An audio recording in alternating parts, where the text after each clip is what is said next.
Sergio Salinas Rodríguez. Él viene de una organización de la sociedad civil que es el Fondo Mundial para la Naturaleza, México. Él es un biólogo titulado en 2005 por la Facultad de Ciencias Biológicas de la Universidad Autónoma de Nuevo León. Tiene una maestría en restauración de ecosistemas por la Universidad de Alcalá de Henares en España, y su experiencia profesional se ha desarrollado en temas de conservación de ecosistemas acuáticos, manejo de vida silvestre y sistemas de información geográfica. Actualmente él forma parte del equipo del programa Agua del Fondo Mundial para la Naturaleza en México y es el oficial del programa de conservación de ecosistemas acuáticos. Su actividad principal, y es el tema que pues le pedimos que nos platicara el día de hoy, porque es un tema realmente fundamental en lo que vamos a ver toda la semana, que es la conservación, el uso, el mantenimiento, la restauración del agua, es la determinación del caudal ecológico y de los sitios prioritarios para la conservación acuática.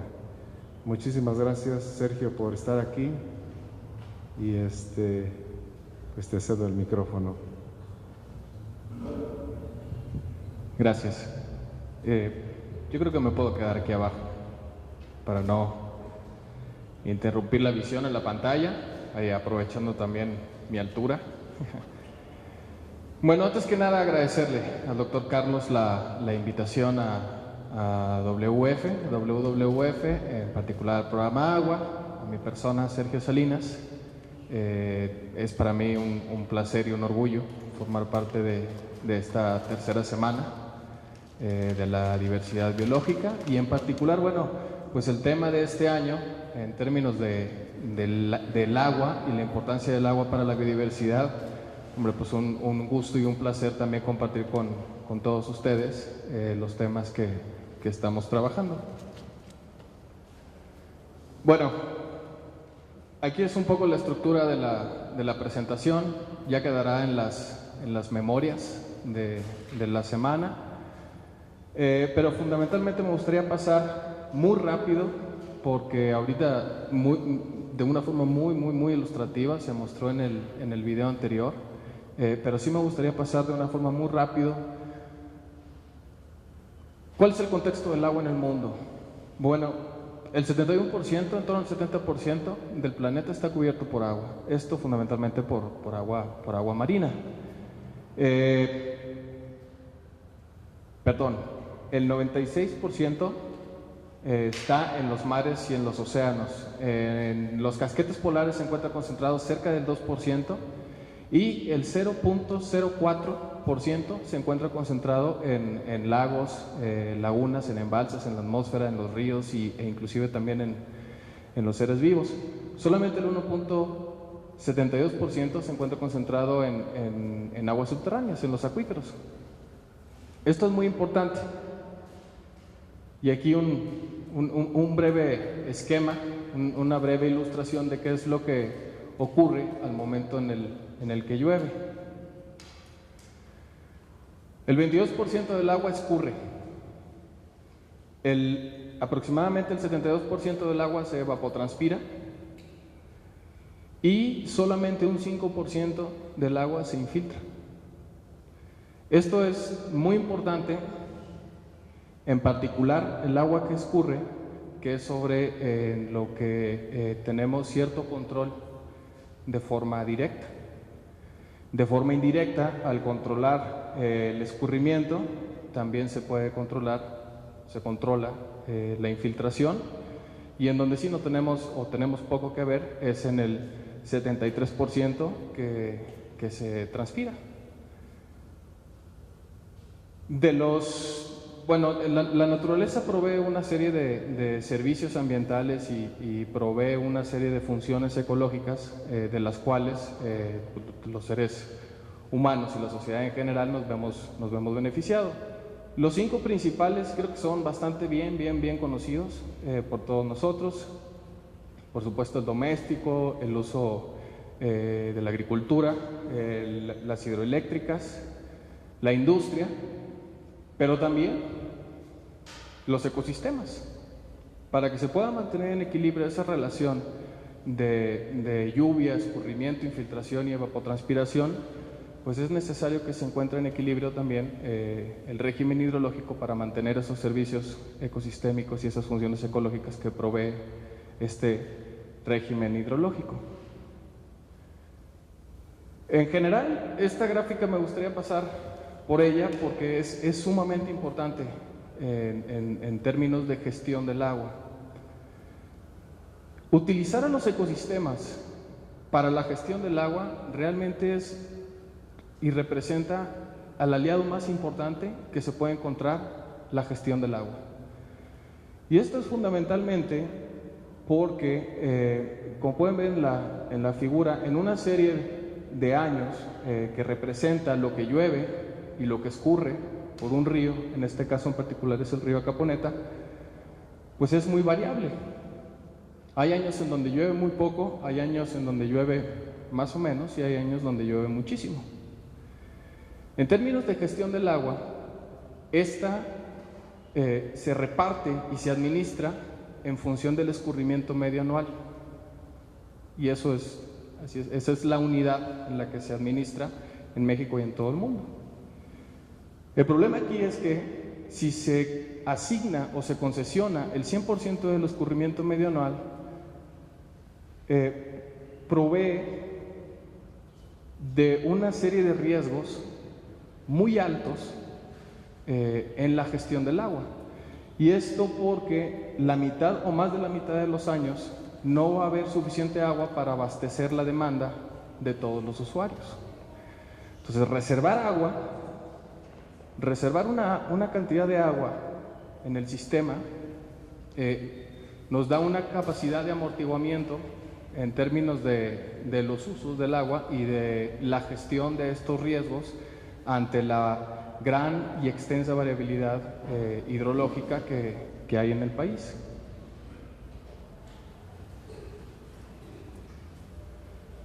Bueno, en términos de biodiversidad en el mundo, pues, ¿qué les voy a contar? La biodiversidad es extensísima. México es uno de los países megadiversos del planeta y su importancia es sumamente alta. Sin embargo, está muy sensible esto. Existe un aforismo en la biología de la conservación en el que hace referencia a los 4 jinetes del apocalipsis. Los servicios ambientales y la biodiversidad se ve amenazada fundamentalmente por la sobreexplotación, la pérdida y fragmentación del hábitat.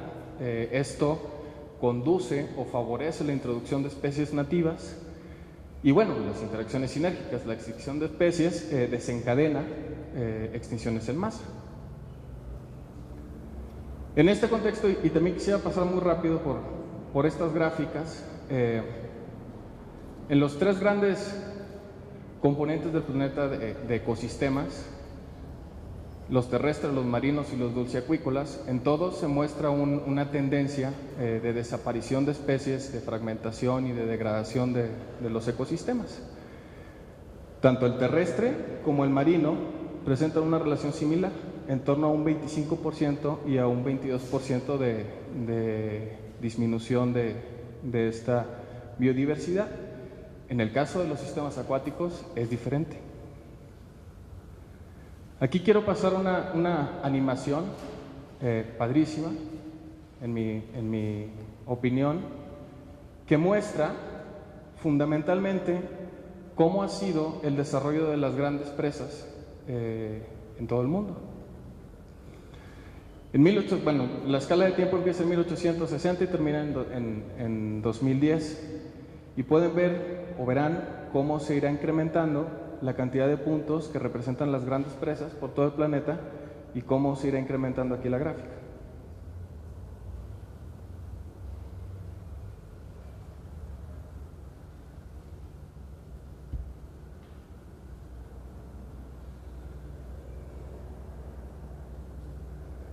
El desarrollo es impresionante.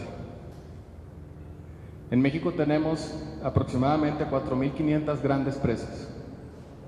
Tan solo en Estados Unidos hay cerca de 70.000 grandes presas. La fragmentación del hábitat en ecosistemas dulceacuícolas, particularmente en ríos, ha sido brutal en los últimos 150 años. Brutal. El desarrollo de los proyectos, con la información que se tenía hace 150 años, pues no favorece la conservación de los ecosistemas acuáticos. Ahora bien, por otra parte, esto tiene otra cara en la moneda. Esa distribución no es casual.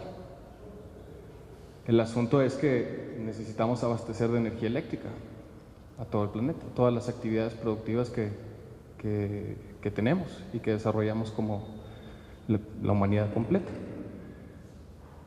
En este sentido, el comportamiento en este mismo índice es dramáticamente mayor en relación al de los ecosistemas marinos y el de los ecosistemas terrestres. En estos, la pérdida de biodiversidad o la degradación de los ecosistemas ronda entre el 22 y el 25%. En el caso de los ecosistemas acuáticos, no se alcanza a ver ahorita en la proyección, pero es en torno al 35%. Es sensiblemente mayor. En términos generales, ya haciendo la integración de estos tres indicadores, pues el panorama no es alentador. El panorama, a final de cuentas, sigue siendo complicado. Tenemos una tasa de pérdida de biodiversidad y de especies y de ecosistemas en torno al 28%. Y bueno, concretamente sobre especies de agua dulce en México, está la publicación del Capital Natural. Hay actualmente 234 especies dulceacuícolas, 139 están en peligro y 127 están extintas, de las cuales 75 eran endémicas. El propósito de esta gráfica es básicamente para dejar estos dos mensajes. Los ecosistemas dulceacuícolas muestran una tendencia a tener una mayor proporción de especies amenazadas en extinción en relación a las marinas y a los terrestres, y tan solo el uso de dos servicios ecosistémicos, en particular las pesquerías y la provisión de agua dulce, están más allá de los límites sustentables de extracción. La necesidad de encontrar un punto de equilibrio entre los usos del agua y la conservación del recurso y de todos los ecosistemas y servicios ambientales que dependen de este es sumamente importante.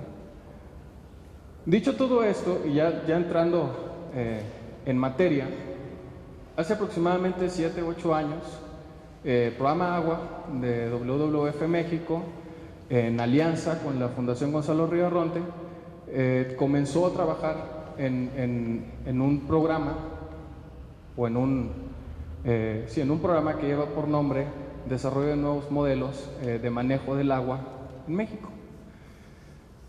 En realidad, realmente pocas cosas hay nuevas. Lo importante, la gran valía de este programa es que está concentrado o está centrado en determinar, en conciliar y en implementar una política de caudales ecológicos que den soporte a los servicios ecosistémicos, entre los cuales se encuentran también, por supuesto, la provisión de agua dulce. Este programa está fundamentado en 4 líneas estratégicas. Hay un muy fuerte componente social sobre el capital natural, el capital humano y social, el capital físico, todos los aspectos abióticos y el capital financiero. Se escogieron 3 cuencas en aquel momento con un contexto de conservación y de gestión totalmente diferente por todo el país. La cuenca del río Conchos, ubicada al norte, la cuenca o un pequeño complejo de cuencas ubicadas en Oaxaca que se llaman Copalitas y Matanguatulco, y la cuenca del río San Pedro Mezquital. Con el paso del tiempo se determinó el caudal ecológico en las 3 cuencas, E hicimos un ejercicio de sistematización de estas experiencias para poder proponer e impulsar una política pública que fuera congruente con un desarrollo de esta naturaleza. Ahora bien, ya como concepto, ¿qué es el caudal ecológico? ¿De qué se trata? ¿Cómo se come? En 2007 estuvo esta reunión en Australia, se congregaron muchísimos especialistas a nivel internacional y coincidieron en esta definición: es la cantidad, la periodicidad y la calidad del agua que se requiere para sostener los ecosistemas dulceacuícolas, estuarios y el bienestar humano que depende de estos ecosistemas. Pues la definición es romántica, de entrada, pero luego el punto sigue siendo el mismo. ¿Y cómo se determina el caudal ecológico?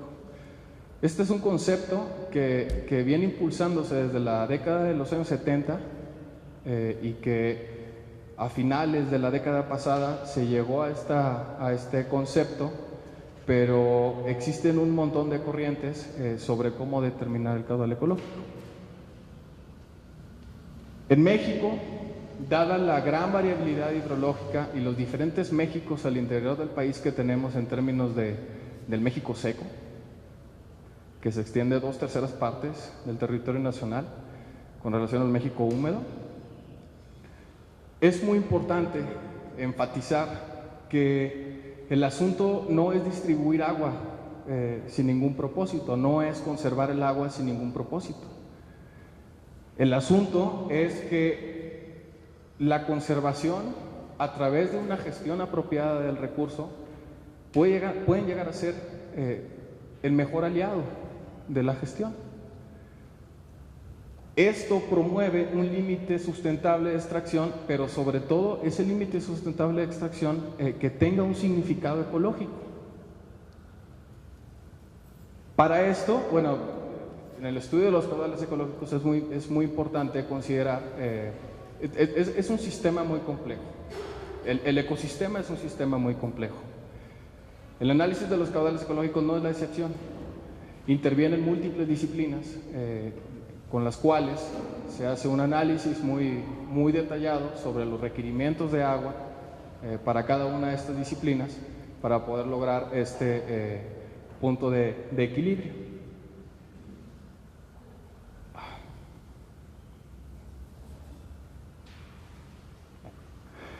El primero definitivamente es la hidrología, la ciencia que estudia el agua per se. En la figura, lo que quiero mostrarles fundamentalmente en esta figura, cada color representa un año hidrológico o una cantidad de agua en particular que llovió ese año. Lo que quiero mostrarles con esta gráfica fundamentalmente es la gran variabilidad del régimen hidrológico en una cuenca y por supuesto en todo el país. Pero en términos generales podemos identificar que hay un periodo de estiaje, hay un periodo de una temporada de secas, una temporada en donde es de esperarse que no llueva o que llueva muy poco, pero también hay una temporada de lluvias. E independientemente de eso, hay diferentes magnitudes de caudales. La siguiente disciplina es la hidráulica, la forma que tienen los cauces de los ríos, la forma que tienen las lagunas en otros cuerpos de agua, en otros humedales, y las características del agua que pasa o que se capta en ese cuerpo de agua, en particular la velocidad de la corriente, la anchura del cauce, el canal con agua, la profundidad de ese canal con agua, o el perímetro mojado que va por este canal con agua. Todas estas características son muy importantes porque son variables, y son variables porque un año llueve de una forma diferente al año anterior o al año que viene. Fundamentalmente, a partir de estas dos características o de estas dos disciplinas, la configuración de los ecosistemas se encuentra dada a través de la dinámica geomorfológica de los ríos, es decir, la forma que tienen estos ríos. Y para caracterizar esta forma, pues es muy importante considerar las características del valle de influencia por donde se capta el agua y discurre, el tipo de cauce, el tipo de la corriente, los sedimentos que la corriente arrastra y la sinuosidad de todo el sistema. Como verán en este sistema de clasificación, pues es ampliamente extenso, la variabilidad geomorfológica de los ríos. Y aquí un ejemplo. Particularmente, esta es en temporada de lluvias, pero no ha llovido lo suficiente. Podemos detectar que está en temporada de lluvias porque trae el color chocolatoso, trae un alto transporte de sedimentos en ese momento, que discurre el agua por el canal principal. Sin embargo, este otro canal que se ve aquí seco es un canal que se inunda y que geomorfológicamente tiene una dinámica determinada en función de diferentes magnitudes de estos caudales. En ciertos momentos del año el agua alcanza a llegar a este momento y bueno, perdón, a este sitio, a este canal, y también provee de estos servicios ecosistémicos de los que estamos platicando.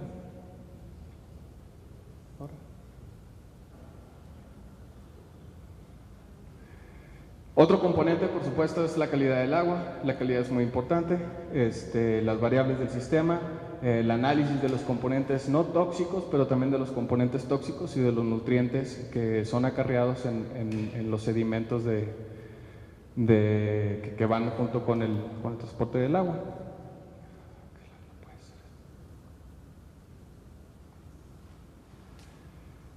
La vegetación es otro componente muy importante de análisis. En función de distintas magnitudes de caudales se alcanzan distintos niveles de inundación.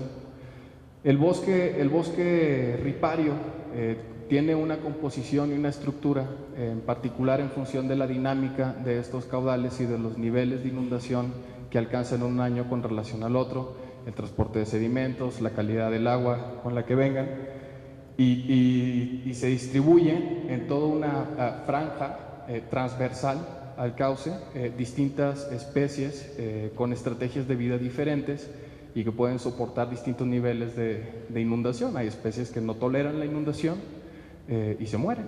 Esas especies no van a estar cercanas a la orilla, van a estar más retiradas. Esa estructura y esa composición de la vegetación es sumamente importante porque ante los eventos de crecidas, ante los eventos de avenidas, es esta la que retiene el suelo. El suelo es la que cuida de la erosión de los cauces. Por supuesto, la fauna. Y al hablar de fauna hablamos de peces, hablamos de macroinvertebrados, tanto de insectos como de crustáceos fundamentalmente, aunque el estudio no es exclusivo de estas clases. Por supuesto, anfibios y reptiles, y también recientemente las aves, que han tomado una fuerza muy importante también en el estudio de los caudales ecológicos, principalmente en cuerpos lagunares. Aquí el estudio se concentra igualmente que en la vegetación sobre la estructura y la composición de las poblaciones y de las comunidades, la abundancia relativa de las especies, su dependencia y preferencia con relación a los caudales y también con relación a la preferencia de hábitat.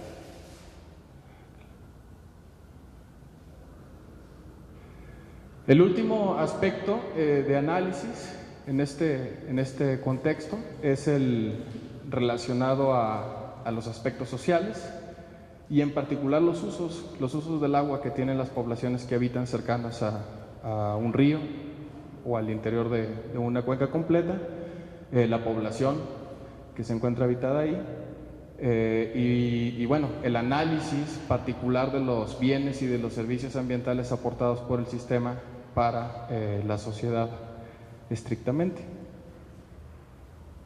Con todo esto, el análisis a final de cuentas se realiza en función de la variabilidad del régimen hidrológico natural, y con esto es muy importante tener una visión global de integración de todos estos componentes. El propósito de esta lámina fundamentalmente es para hacer una especie analogía o correlación entre un electrocardiograma y el hidrograma. Un hidrograma, el comportamiento de los caudales o del régimen hidrológico natural, es una herramienta muy potente que podemos utilizar para detectar esos principales componentes del régimen hidrológico y sus atributos o los atributos asociados para la conservación del buen estado del ecosistema.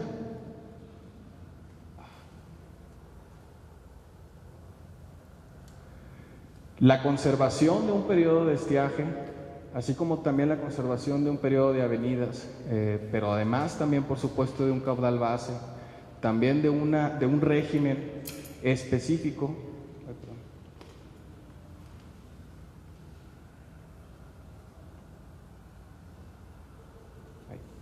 Es muy importante, y a través de la lectura de estos componentes podemos deducir este estado de conservación del que estamos platicando.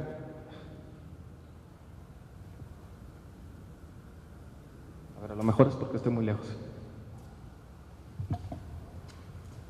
A final de cuentas, el análisis es completo.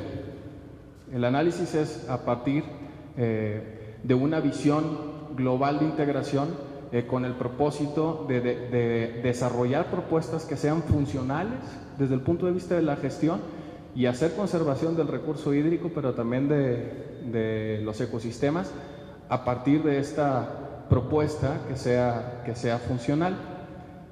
Y por supuesto, con esto se promueve la conectividad hidrológica a lo largo de toda la cuenca, pero también la conectividad lateral con la conservación de estos regímenes de inundación en las lagunas y en los ríos. En la práctica, ¿qué implica esto en la práctica? Hay un rollo muy utilizado en muchísimas publicaciones que existen más de 200 métodos de cálculo de caudal ecológico. En muchísimas partes empieza el discurso por ahí. Lo importante aquí es que no existen métodos buenos o métodos malos. Lo que importa es el objeto de conservación. Los métodos están propuestos o fueron desarrollados en su momento para contestar preguntas específicas en función de la consternación o del objetivo de análisis en el momento en el que fue desarrollado el método. Sin embargo, hay dos principios que son muy importantes. O la propuesta o esta propuesta funcional de caudales ecológicos se puede realizar o la realizamos a partir de dos objetos de conservación que son sumamente importantes. El primero con base en una teoría que se llama el paradigma del río natural, o el otro con base en la condición biológica de las especies, de las comunidades y de las poblaciones que habitan en un sitio. En particular, el paradigma del río natural lo que indica es que en la medida en la que las propuestas de caudales ecológicos emulen el régimen hidrológico natural o simulen el régimen hidrológico natural, la propuesta de caudales ecológicos, por principio de precaución, va a ser mejor. Y ese volumen de caudal ecológico va a ser más cercano al natural. Aquí es muy importante identificar que el régimen hidrológico natural, además de tener ciertos componentes, como el caudal base, como los caudales de avenidas, como los caudales de temporada de estiaje, también tiene atributos. Cada uno de esos componentes tiene ciertos atributos que están caracterizados fundamentalmente por la frecuencia, la magnitud de los caudales, la frecuencia en la que ocurren esos caudales, la duración en términos de días, cuántos días dura un caudal específico, el momento en el que ocurre un caudal específico o un régimen de caudales específico, y la tasa de cambio, es decir, qué tan rápido los caudales se incrementan y qué tan rápido los caudales descienden. Este régimen de caudales y estos atributos inciden directamente en la calidad del agua, en fuentes de energía, en el hábitat físico y en las interacciones bióticas que se dan en el sistema, y el conjunto y el buen estado de cada uno de estos componentes nos indica la integridad ecológica del sistema. Entonces, considerando estos dos principios,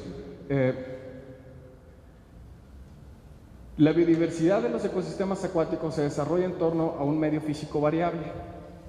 El régimen hidrológico es eso, es un régimen y varía del día de hoy al día de mañana y varía de este año con relación al año que entra. Y los ecosistemas acuáticos se desarrollan conforme a esta variabilidad natural del medio físico. El régimen hidrológico organiza y define este ambiente físico y por ende al ecosistema y a las especies que en él habitan. Esto fundamentalmente lo que quiere decir es que cada componente del régimen hidrológico, puede ser la temporada de sequía, perdón, la temporada de secas o la temporada de lluvias, inciden directamente a ciertas estrategias o a las estrategias vitales de las especies que ahí habitan. La distribución y la dispersión de estas especies, independientemente del grupo, depende directamente de esta variabilidad. Y en la medida en la que se conserve esta variabilidad, se conserva, por supuesto, a las comunidades biológicas que ahí habitan. El siguiente principio es el denominado el gradiente de la condición biológica.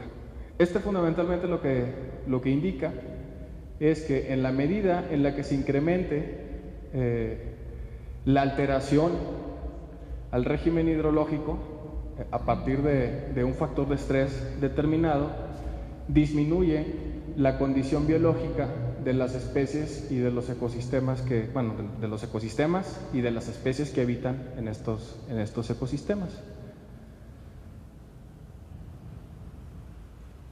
La integración de estos dos principios es sumamente importante porque proveen o dan esta posibilidad de crear o de hacer gestión del agua, haciendo conservación también del recurso y haciendo esta conservación de los servicios ambientales y funciones ecológicas que provee el régimen hidrológico.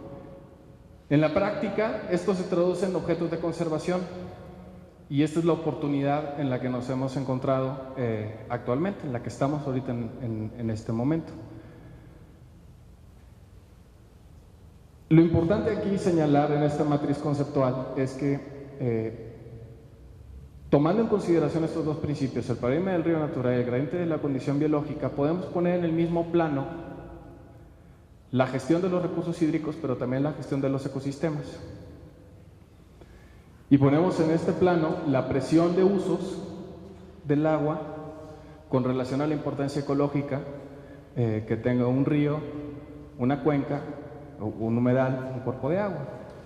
Entonces, aquí lo importante es reconocer cuál es el estado ecológico actual del sitio que vamos a analizar, pero sobre todo cuál es el estado ecológico deseado, cuál es el estado ecológico futuro y cuáles son las posibilidades de gestionar el agua conservando estos servicios ambientales. Hoy en día tenemos una norma mexicana de caudal ecológico publicada, se publicó en septiembre del año pasado. Esto ha sido un esfuerzo de varios años, un esfuerzo interinstitucional liderado por la Comisión Nacional del Agua, en la cual pues también estuvo participando la Comisión Federal de Electricidad, CONABIO, CONAM, el INTA, por supuesto, el Instituto de Biología, el Instituto de Ingeniería, de Nature Conservancy y WF. Y finalmente lo que tenemos es una visión estratégica de todo el país, una fotografía, una película estática en el tiempo de cómo están las cuencas en las que se gestiona o se administra el recurso y de cuáles son las posibilidades de conservación tanto del agua como de los ecosistemas que se encuentran presentes en estas cuencas. Esta norma de caudal ecológico se fundamenta en estos dos principios que he estado comentando, en el paradigma del río natural y en el gradiente de la condición biológica. No lo dice textualmente, pero aplica el principio de hay más de 200 métodos en el mundo y Fundamentalmente se puede utilizar cualquiera, no importa. Lo importante es que el método que se utilice considere esos dos fundamentos o esos dos principios que están considerados en la norma. En la medida en la que la propuesta de caudales ecológicos emule o simule al régimen hidrológico natural, por principio de precaución, será mejor.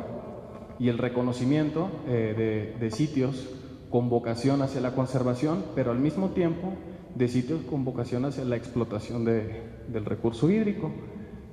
Hay distintas metodologías para abordar el análisis.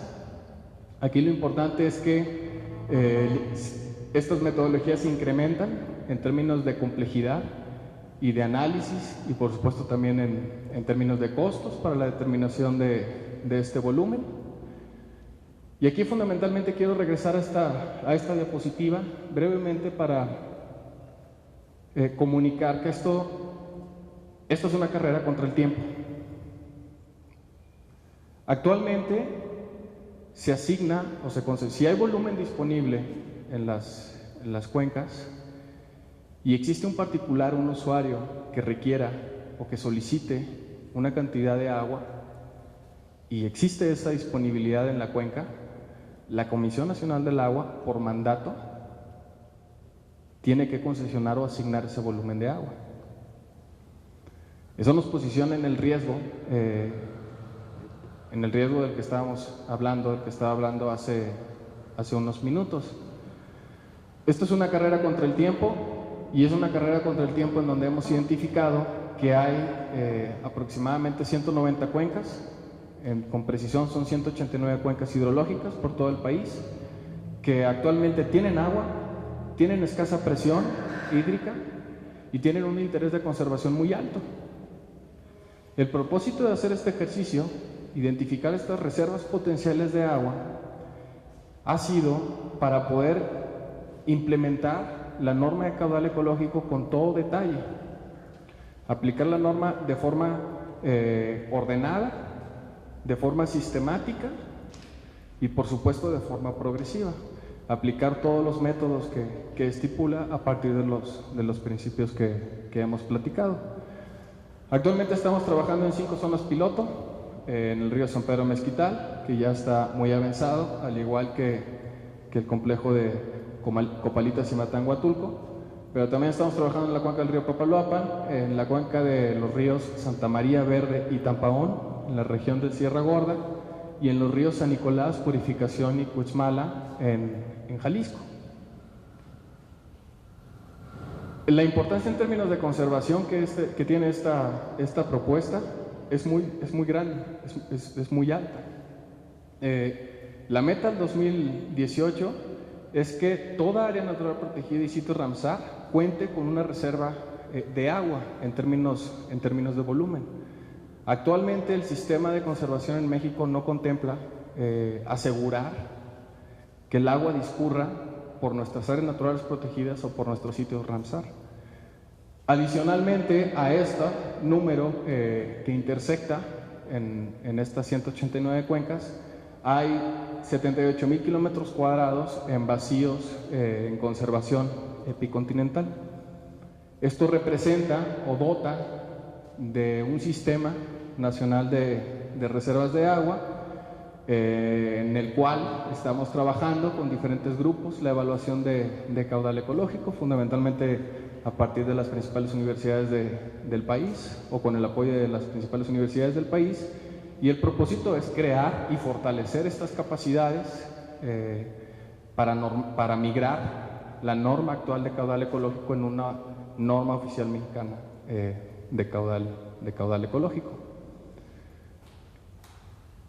La reserva de agua, el caudal ecológico llevado a la práctica y poder decretar estas reservas de agua representa una estrategia de adaptación al cambio climático muy importante, una estrategia preventiva. El asunto es que en el trayecto necesitamos reinterpretar el concepto de reserva, porque fundamentalmente se habla de reserva y es casi inherente que se viene a la mente una presa, cuando en este concepto, en el concepto en el que está planteado en la Ley de Aguas Nacionales, la reserva no implica eso.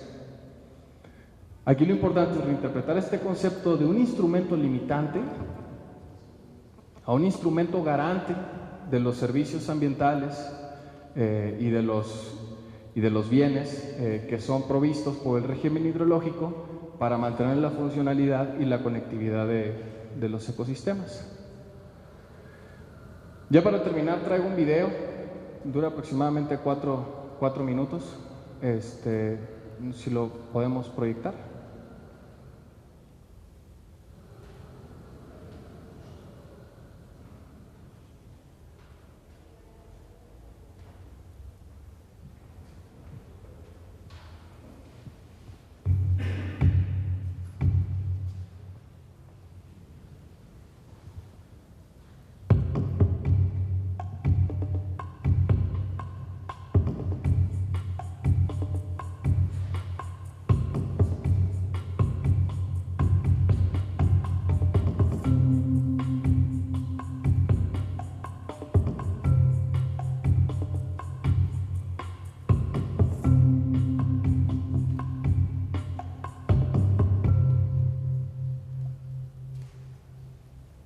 En su camino hacia el Océano Pacífico, el río San Pedro Mezquital recorre 540 kilómetros de algunas de las regiones más silvestres de los estados de Durango, Zacatecas y Nayarit. Su cuenca, de 2.7 millones de hectáreas, conecta el desierto chihuahuense con el Golfo de California. Desde los bosques de pino encino de la Sierra Madre Occidental, el río desciende hacia los valles que rodean la ciudad de Durango, donde se convierte en la principal fuente de agua para una región con frecuentes sequías. Los bosques de galería atraviesan el desierto y proporcionan agua y sombra a muchas especies. Aquí prosperan los milenarios sabinos, el árbol nacional de México y una de las especies más longevas del reino vegetal. Al dirigirse al oeste, el río cruza la Sierra Madre Occidental a través del Cañón del Mezquital, dividiendo esta enorme cadena montañosa. Tras dejar las montañas cargado de sedimentos, el río se adentra en los valles tropicales de Nayarit, una de las tierras más fértiles de México. El río San Pedro Mezquital es la principal fuente de agua dulce para marismas nacionales, un humedal costero de más de 3.000 kilómetros cuadrados, que contiene el manglar más extenso del Pacífico mexicano, casi 20% del total de este ecosistema en el país. Estos manglares proporcionan numerosos servicios ambientales, protegen de los huracanes y son el hábitat que permite la reproducción de muchas especies pesqueras. Marismas Nacionales es un punto clave para la productividad del Golfo de California, una región que sostiene 50% de las pesquerías de México. Debido a su gran biodiversidad e importancia como ruta para las aves migratorias de Norteamérica, es una reserva de la biosfera y un humedal de importancia internacional de la Convención Ramsar.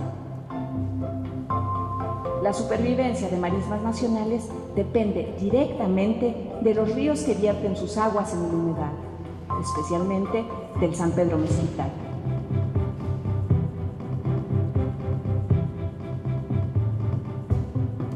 En esta región, el Gobierno de México está trabajando para declarar la primera reserva de agua del país, una medida que asegurará el agua para el medio ambiente y la gente. Las frecuentes crecidas del San Pedro Mezquital definen los ciclos de vida de especies como el camarón o el ostión, que junto con la agricultura y la pesca generan beneficios de casi 100 millones de dólares anuales. El sustento de más de 20.000 personas depende directamente de estas crecidas.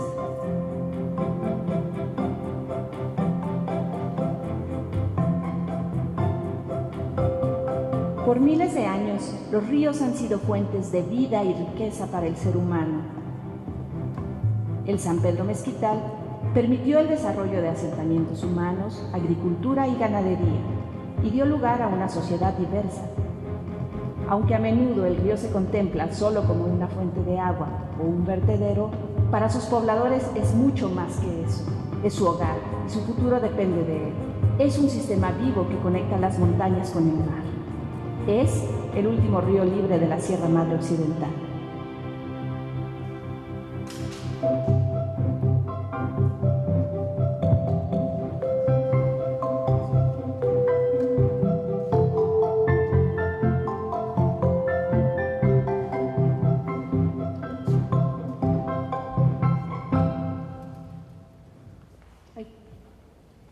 Bueno, pues le damos un aplauso a Sergio Salinas.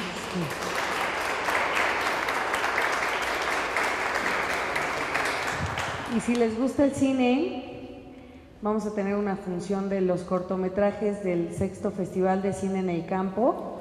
Es aquí en el patio principal donde está el cernidor. El cernidor es la escultura esta que vemos en el patio central. Entonces, la proyección de los cortometrajes durará 1 hora.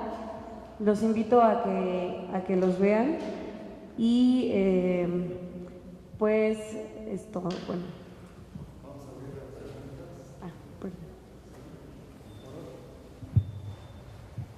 Gracias, Sergio, por una muy interesante charla. Vamos a abrir este foro a preguntas. Me imagino que hay algunas inquietudes que tienen y con mucho gusto pues Sergio nos responderá algunas de ellas.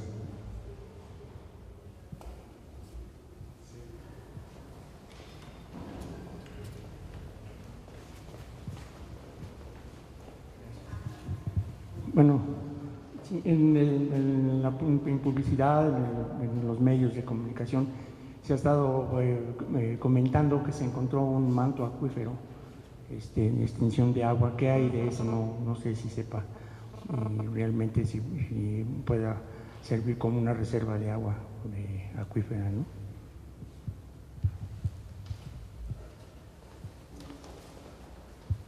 Gracias. Se refiere al acuífero debajo de la Ciudad de México.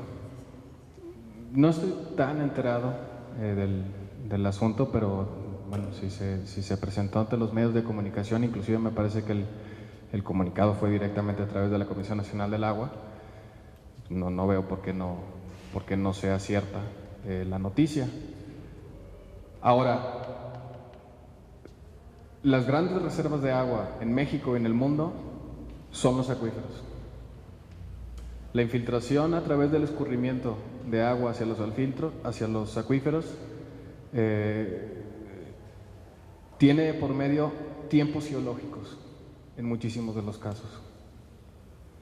El agua que se encuentra reservada en los acuíferos, si se acaba, podemos pensar casi en un recurso no renovable, al menos para la vida humana, seguramente. Entonces, la importancia del mantenimiento de la funcionalidad del régimen hidrológico entre los servicios ambientales que provee este escurrimiento en tiempo y forma es mantener esa tasa o esa capacidad de infiltración de agua de la superficie hacia los acuíferos. En la medida en la que conservemos ese escurrimiento y protejamos esa tasa de infiltración hacia los acuíferos, mantenemos esas grandes reservas sanas. Pero es otra dimensión. Aún así, e independientemente de eso, necesitamos entender el sistema como un ente completo. No es sencillo, es un sistema complejo, pero las reservas de agua también están en la superficie. Y la reserva de agua, manteniendo este régimen de caudales o este régimen de escurrimientos entre los servicios ambientales que provee, es la retención de la humedad y la capacidad de esponja, la capacidad como una esponja de mantener estas crecidas y estos caudales, a partir de los cuales podemos aprovechar el agua antes de que continúe su camino al mar. Buenas tardes. En base a ese concepto que acaba de mencionar, dice que es un control, ¿no?, que se tiene sobre digamos el ciclo, ¿no?, porque al decir escurrimiento estamos hablando del ciclo ecológico del agua, pero hay un factor que se nos sale de las manos, ¿no?, se puede decir, que es el de pues al momento de la evaporación tiene mucho que ver el hoyo en la atmósfera que hay, ¿no?, por lo que no se puede, digamos, que asegurar el hecho de ese control ni nada, ¿no? Y bueno, esa es una pregunta. Y bueno, o sea, ¿qué tanto se puede decir que estadísticamente o de forma de porcentaje se tiene como que ese concepto seguro, ¿no? O ese método, por decirlo así. Y la otra pregunta es, lo que comentó el señor del manto acuífero, como se encontró en la ciudad, digamos, ¿qué tan contaminada se podría encontrar esa agua, así ya en términos teóricos, ¿no? En relación a la primera pregunta, a ver, el ciclo hidrológico es más complejo que lo que hemos estado viendo. Lo que hemos estado viendo está concentrado en el régimen hidrológico. El ciclo hidrológico es un asunto más extenso. En el régimen hidrológico está fundamentalmente caracterizado por 3 componentes. El agua llueve, el agua escurre, el agua se infiltra, bueno, son 4, y el agua se evapotranspira. En términos generales, en el mundo, las proporciones en cada uno de esos 3 componentes de escurrimiento, de infiltración y de evapotranspiración es similar. Tienes toda la razón. En la plática yo comenté al inicio que sobre ese aproximadamente 70% de lo que llueve, que transpira o que se evapora, no tenemos control. No tenemos control sobre el clima. Eso va a ocurrir así. Pero sí tenemos control sobre el 22% que escurre, e indirectamente, si se mantienen las características de escurrimiento de forma apropiada, también se mantiene esa tasa de infiltración que corresponde al otro 5%. El caudal ecológico se enfoca casi exclusivamente en el escurrimiento y en la infiltración. Se enfoca sobre el escurrimiento y de manera indirecta se deduce la infiltración.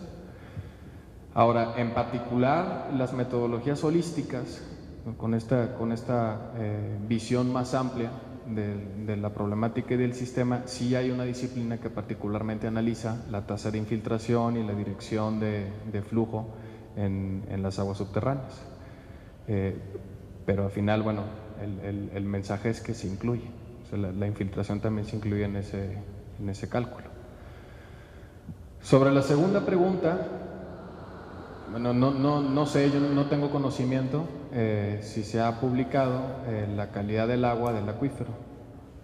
No obstante, si hablamos de tiempos geológicos para la infiltración del agua hacia los acuíferos, y según tengo entendido en esa noticia, el acuífero no está en la capa superficial, está, según yo recuerdo, está bastante profundo.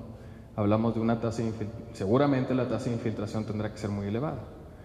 Entonces, a pesar de la contaminación en la superficie, yo pensaría que no tendría por qué estar contaminado en este momento, tal cual está en el subsuelo.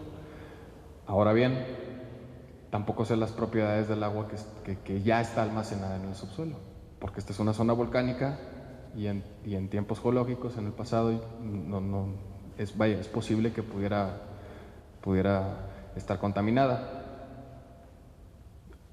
Sin embargo, si se hizo el anuncio en los medios de comunicación, yo no creo que esté contaminada. Al menos ahorita no creo que se tengan esos datos. Sin duda se estará estudiando. A ver. Bueno, buenas tardes. Una pregunta más o menos, a lo mejor rápida, sería: ¿en cuántos ríos se ha calculado esto? Ya dijiste más o menos unos 5. ¿En cuántos más se piensa calcular? ¿Cuánto tiempo tarda en hacer el cálculo o tomar las mediciones? O sea, ¿durante cuántos años se debe de estar midiendo? Y si hay algún indicio o tendencia a que la tasa de evaporación está aumentando o hay una tendencia hacia aumentar, lo cual disminuiría el caudal que escurre, y entonces eso nos pondría en una situación de problemática para los organismos.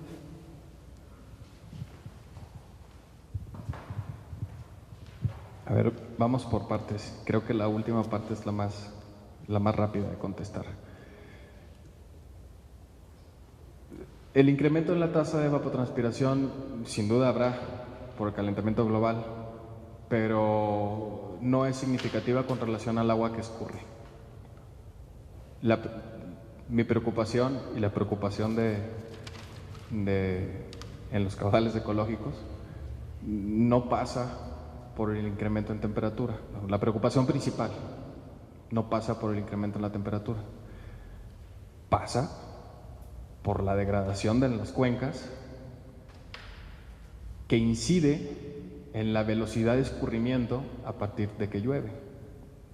O sea, la cantidad de agua que llueve es variable, puede llover más o puede llover menos, pero haciendo el análisis retrospectivo del comportamiento, las diferencias son insignificativas en términos de cantidad. Lo que preocupa y el gran asunto que nos ocupa es que cuando la tasa de cambio de uso del suelo o la degradación por toda la cuenca es desmedida, el escurrimiento es muy súbito, la capacidad de retención del agua por las laderas se pierde, la capacidad de retención como esponja en los ríos y en los humedales se pierde, y eso provoca inundaciones muy serias, con un aviso o con un tiempo de reacción muy pequeño. Y bueno, pues eso provoca grandes catástrofes. Ahora, ¿en cuántas cuencas hay caudal ecológico determinado? Pues mira, ahorita este trabajo de sistematización de experiencias lo hicimos en 33 sitios con mucho detalle. O sea, esto es lo que hemos estado trabajando en el programa de WF, en alianza con la Fundación Gonzalo Río Arronte, en Conchos, en San Pedro y en Copalita-Cimatán, Huatulco. Pero eso te puedo decir que fue del 2004, 2005 al 2008, 2009. Del 2009 a la fecha tenemos como 60 sitios estimados, calculados, pero lo más importante, ya contestando a tu pregunta de una forma así bien contundente, es que en los próximos 4 años esperamos tener los cálculos con todo el detalle en estas 189 cuencas, pero estoy hablando con todo detalle.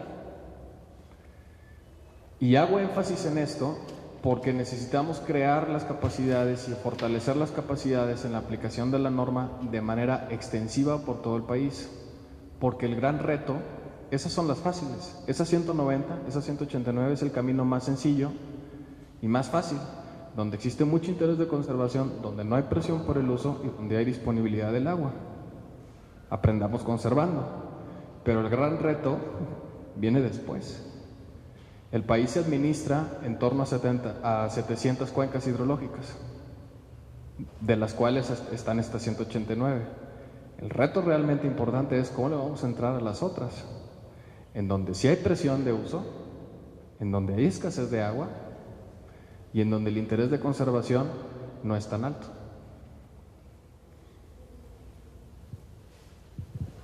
Yo quisiera ahondar un poco en la pregunta de Elizabeth.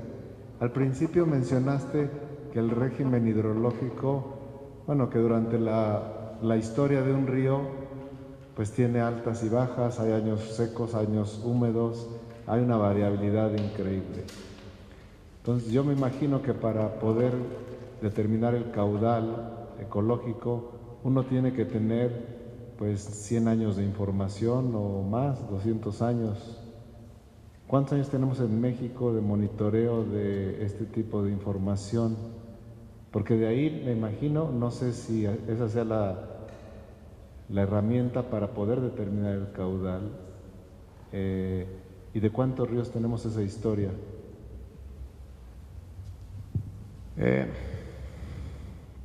A ver, lo ideal es contar, cuanto mayor información tengamos es mejor, porque el análisis es un análisis retrospectivo, es un análisis con base en el pasado y el comportamiento del régimen hidrológico en el pasado. En el país tenemos muchas estaciones hidrométricas que tienen más de 60 años de información a escala diaria, pero esa no es la condición de todo el país. La norma dice que por lo menos se deben considerar 20 años de información a escala diaria, pero aún así no tenemos esa información para todo el país. Si tenemos información menor, en torno a los 10 años, que es más o menos como generalidad, sí podemos contar con información a 10 años para todo el país. Se puede utilizar esa serie siempre y cuando haya representación en esos 10 años de años húmedos, de años medios, de años secos y de años muy secos. Ahora bien, si no contamos con información hidrométrica, si no contamos con información aforada a través del sistema que existe en el país, existen métodos indirectos para deducir a partir de un modelo de escurrimiento-precipitación el escurrimiento de una cuenca. Y eso parte de la cobertura del suelo, de precipitación y de temperaturas y de evapotranspiración. Hay algunas variables. Y de esa información en el sistema meteorológico mexicano sí contamos con series bastante amplias. La otra pregunta es ¿cuánto tiempo nos toman hacer los cálculos? Depende del método que estés utilizando y depende también la experiencia o el expertise de la persona que esté a cargo de la evaluación o del grupo de expertos que estén a cargo de la evaluación. Una persona entrenada a través de un método de escritorio puede llevarse un par de días o 3 días, por ejemplo, una semana si quieres, que es una cantidad de tiempo bastante asequible. Ahora, los métodos holísticos, en donde interviene todo un cuerpo de investigadores, concretamente de la academia, o en particular de la academia, pues sí requiere recursos económicos y de una escala temporal también más amplia, porque en estos estudios hay campañas de muestreo en campo y de cada disciplina, y con esa información pues se analizan y se desarrollan modelos con los cuales se discute y evalúa el caudal ecológico. Entonces todo esto es un proceso que toma aproximadamente un año. Cuanto más recursos y como siempre, cuanto más recursos y cuanto más puedas analizar el escenario, pues más preciso va a ser el resultado. Pero en términos generales, ese tipo de análisis rondan un año.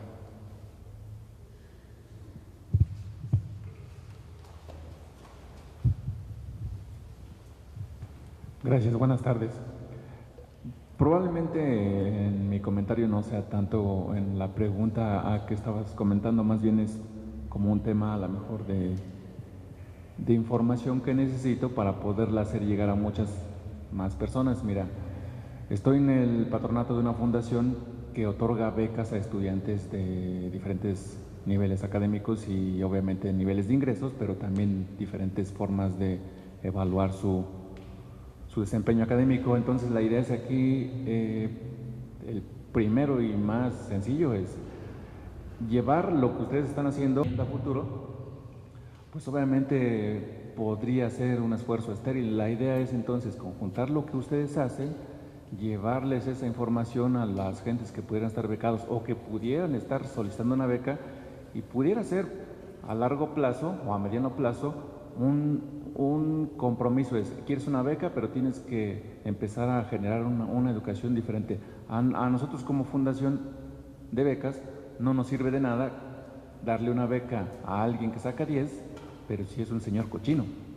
No nos va a servir de nada sacar becados cuando dentro de 40 años el recurso hídrico va a ser escaso. O bueno, en realidad el agua no se va a acabar, pero el agua limpia sí se va a acabar.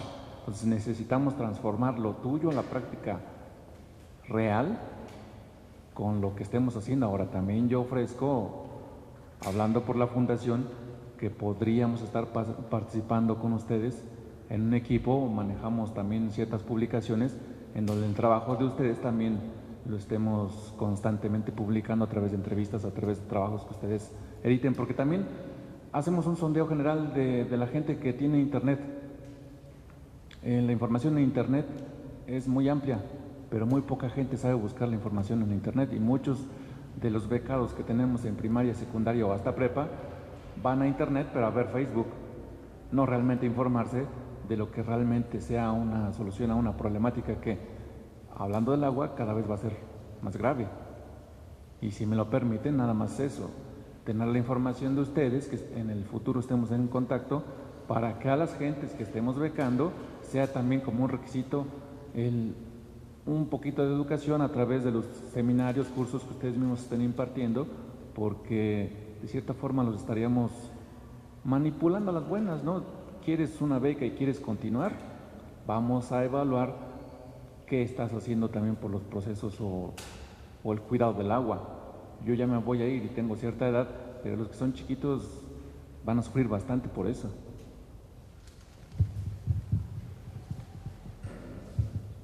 Sí, bueno, tienes toda la razón.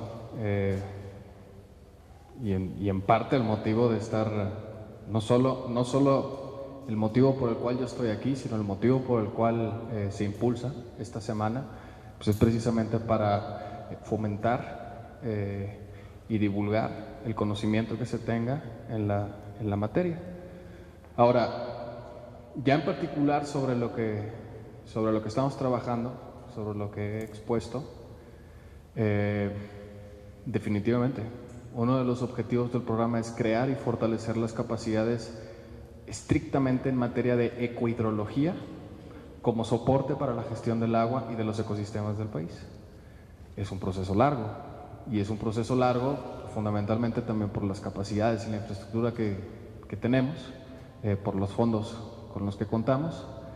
Pero actualmente, reitero, los análisis que se están haciendo en las 5 zonas piloto interviene la academia, están saliendo tesis de licenciatura, de maestría, doctorado posiblemente también, y bueno, pues esta posibilidad también es muy interesante para fomentar los análisis en esta línea, crear, divulgar que existe el instrumento para empezar, divulgar su forma apropiada de aplicación.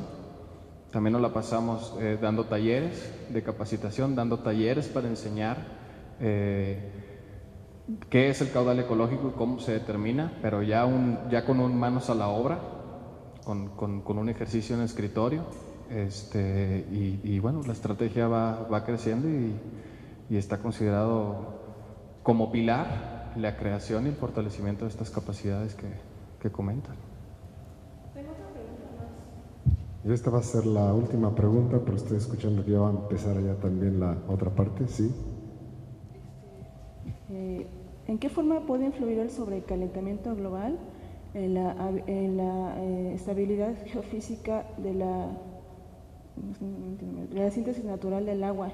Ya que ya ves que esta se encuentra en el estado, bueno, en la tabla periódica encontramos el hidrógeno y el oxígeno, y ya ves que se sintetiza a una temperatura y todo adecuados, ¿no? Entonces, ¿qué tanto puede influir el sobrecalentamiento global en este aspecto físico del hoyo en la capa de ozono, en la estabilidad del ciclo ecológico por la gestión de las leyes, ¿no? Que no hay una reserva y no hay en México, ¿no? Una forma así como de enfocar ese desequilibrio ecológico para la preservación, ¿no? De todos estos rasgos geofísicos naturales. Pues mira, sí me preguntaste algo que está fuera de mi conocimiento estricto. Yo creo que en todo caso se puede acelerar la evapotranspiración, pero también la condensación. Entonces, en términos de cantidad de agua que llueve, a ver, los modelos predictivos de precipitación en tema de cambio climático son bastante erráticos. El grado de incertidumbre asociada en la precipitación, en las proyecciones actuales, es muy alto. Es muy variable. No existen modelos predictivos con un nivel aceptable de confianza por la comunidad científica internacional en materia estricta de cambio climático y agua. ¿Cómo afecta el calentamiento global a la molécula y al ciclo hidrológico en particular? Lo desconozco con precisión, pero en todo caso intuyo que se puede acelerar la evapotranspiración, pero también la condensación. Porque hay una mezcla de gases, ¿no? Porque hay una mezcla de gases y de temperaturas. Pero a final de cuentas los vínculos entre la molécula de hidrógeno y oxígeno sigue siendo el mismo. Y el 70% del planeta está cubierto por agua, a partir de la cual se condensa para después precipitar. O sea, Físicamente, no tengo una respuesta precisa de cómo pudiera afectarse. Químicamente, bueno, menos. Pero no lo sé, no lo creo. Vamos a terminar aquí, a dar por concluida esta sesión. Ahorita vamos a pasar a ver los cortometrajes de la iniciativa del Festival Internacional de Cine del Campo, y si tienen alguna pregunta que quieran acercarse con Sergio, pueden hacerlo. Te agradecemos, Sergio, por esta charla, que realmente es un tema muy relevante, ¿no? Muchísimas gracias.